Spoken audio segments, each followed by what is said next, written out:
মদিনার সবচেয়ে গরিব সাহাবী বেলাল রাদিয়াল্লাহু তাআলা আনহু, লজ্জাস্থান ঢাকার জন্য শুধু একটা জামা ছিল, গায়ে দেওয়ার মতো কোনো জামা নাই।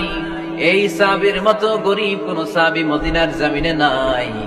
এই বেলাল রাদিয়াল্লাহু তাআলা আনহুকে বিশ্বনবী ডেকে বললেন, ইয়া বেলাল আনফিক ইয়া বেলাল লা তাখশা মিন যিল আরশি ইকলালা।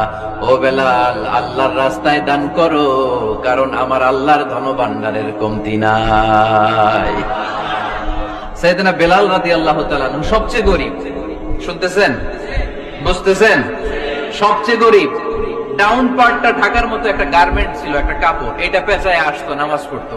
গায়ে রাখার মতো কোনো জামা নাই, আর খাবার দাবার টাকা পয়সা বলতে নাই।